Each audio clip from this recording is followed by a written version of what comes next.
L'histoire des Juifs du sud de la Méditerranée, un feuilleton proposé et présenté par Gérard Inger. Bonjour. Nous avons vu que les Juifs d'Algérie ont été privés de leur nationalité française et sont revenus des indigènes entre octobre 40 et octobre 1943. De Gaulle, poussé notamment par un de ses commissaires, André Philippe, socialiste, rétablit le décret Crémieux dès qu'il le peut, dès que Giraud est écarté des affaires. Les Juifs, dès lors, peuvent et doivent faire leur service militaire et servir dans l'armée française qui se met en place et qui va jouer un grand rôle dans la libération de l'Italie.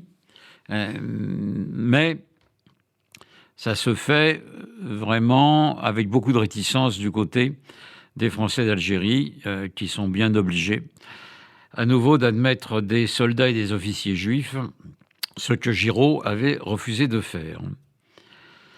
La libération arrive et c'est une période qui redevient favorable aux Juifs, qui ne voient pas particulièrement réapparaître le nationalisme algérien, nationalisme qui a changé de figure.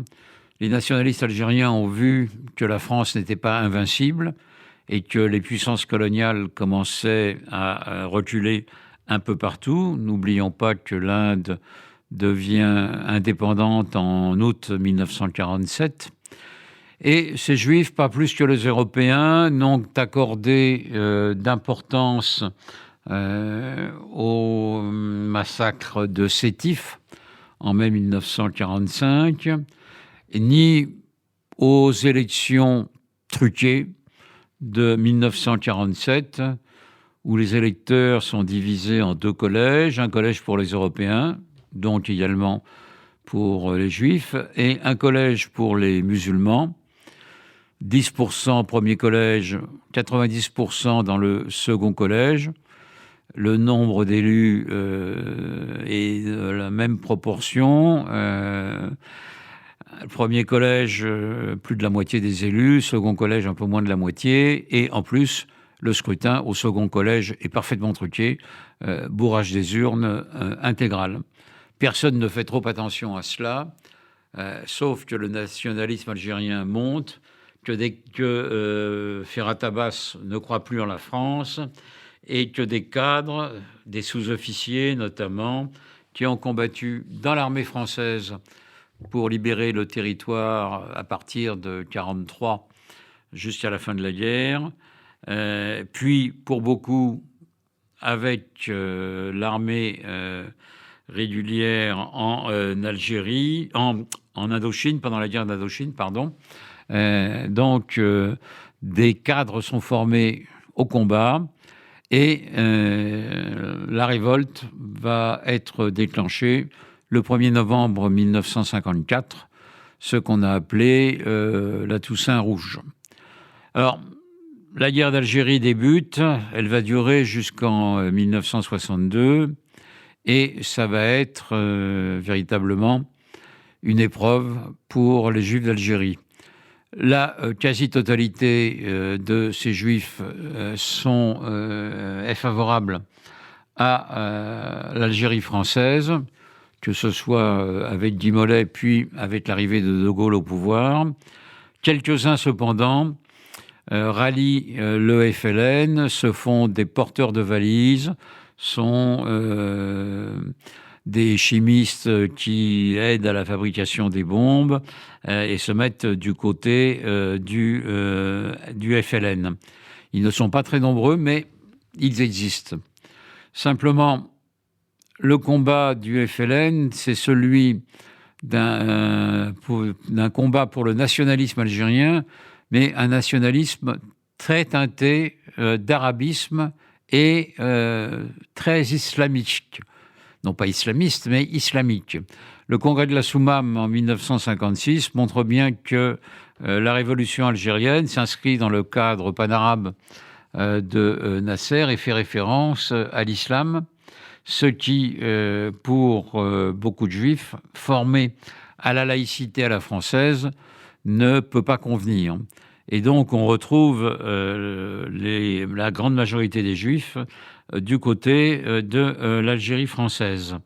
Le problème, c'est que ce combat des Juifs avec les Européens ne va pas se faire sans difficulté, puisque après 1961, après la volonté de De Gaulle de laisser une indépendance à l'Algérie et d'avoir une Algérie algérienne, les Européens vont basculer dans le terrorisme ou le contre-terrorisme, parce que le terrorisme existait aussi avant du côté du FLN, mais le contre-terrorisme européen va être très douloureux, va faire de nombreuses victimes et n'est pas suivi en France, la majorité de la population française souhaitant, comme elle l'a montré dans des référendums,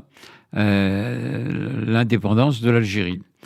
Donc, à partir de 1961, début 1962, avant même la signature des accords d'Évian de mars 62, l'exode va commencer, aussi bien pour les Européens que pour les Juifs.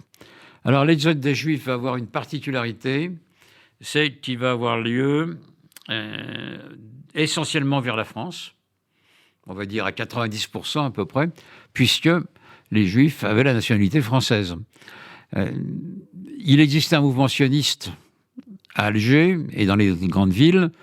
À Alger, c'était notamment un avocat, Maître Narboni, qui était un défenseur de la cause sioniste, mais il n'y aura que 10% à peu près des Juifs d'Algérie qui se rendra en Israël.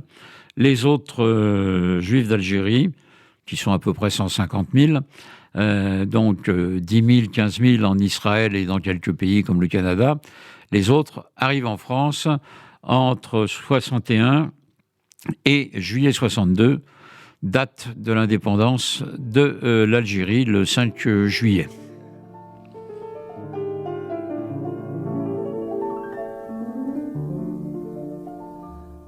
C'était l'histoire des Juifs du sud de la Méditerranée, un feuilleton proposé et présenté par Gérard Inger. وفرقهم طال على